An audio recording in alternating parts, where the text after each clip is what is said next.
अफरा तफरी मचा दी है। वार्ड नंबर 8 में खाना बनाते समय अचानक आग लग गई, जिसने कुछ भी देर कर विकराल रूप धारण कर लिया। स्थानीय लोगों ने तुरंत दमकल केंद्र को सूचना दी, लेकिन दमकल के मौके पर पहुंचने से करीब 40 मिनट का समय लग गया। इस दौरान क्षेत्रवासी ने खुद ही पानी की पाइप और बाल्टी की मदद से आग बुझाने की कोशिश शुरू की। लगभग आधे घंटे की मशक्कत के बाद लोगों ने आग पर नियंत्रण पा लिया। इसके बाद दमकल विभाग की एक गाड़ी मौके पर पहुंची। घटना के बाद वार्ड पार्षद भी घटनास्थल पर पहुंचे। हालांकि स्थानीय लोगों ने दमकल को देरी से पहुंचने पर नाराजगी यहां पर जताई है और विभाग की तत्परता पर गंभीर सवाल उठाए हैं।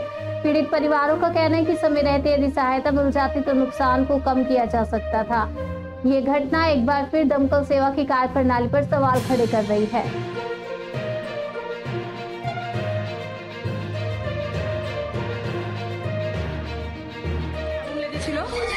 এবং সঙ্গে সঙ্গে জানানো হয়েছিল ফায়ার ব্রিগেডকে, ওরা কোনো কেউ নেই, সব বলছে মাঝির বাড়িতে চলে গেছে। একটু পর 5 মিনিট পর পর ফোন করছি, বলছি রওনা দিচ্ছি, এই কেনাকাটা পেরোলাম, এই পেরোলাম, এই করতে করতে ওরা প্রায় আধ ঘন্টা 45 মিনিট পর আসলো।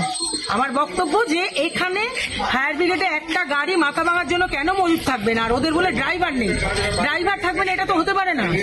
মাথা ভাঙার মানুষগুলো কি করবে? এই পাড়ার ছেলেগুলো যদি ওদের নিজেদের জীবনের পরোয়া না করে ওরা যে সমানে জল পাম্প দিয়ে আগুনটা নেভালো, যদি ওরা না থাকতো আজকে একের পর এক সব বাড়ি ছাড়কার হয়ে যেত। ফায়ার ব্রিগেডকে আজকে কোনো কাজই করতে হয়নি। সব দমকলে কতটা গাফিলতি রয়েছে এখানে? দমকলের গাফিলতি তো আছে, ড্রাইভার নেই। ড্রাইভার নেই সেটা তো পাবলিক আমরা বুঝবো না। ওদের ড্রাইভার নেই, ওরা কমপ্লেন করবে। ওরা অন্তত মাথাভাঙা টাউনের জন্য একটা ড্রাইভার, একটা গাড়ি সবসময় তো মজুদ রাখা উচিত। কখন কোথায় আগুন লাগবে সেটা তো বলা যায় না। সব শুদ্ধ মিলেছে মাঝির বাড়ি নিশিগঞ্জ চলে যাবে, তা তো হতে পারে না। আজকে আমরা একটা ডেপুটেশন দেবো থানায় একটা ডেপুটেশন দেবো যে এই ব্যাপারে খুব তাড়াতাড়ি যদি ব্যবস্থা নিতে হবে সরকারি। হ্যাঁ নিশ্চয়ই জানাবো, কেউ জানাবো, মাথাভাঙা থানাকেও জানাবো, আইসিকেও জানাবো। ধন্যবাদ।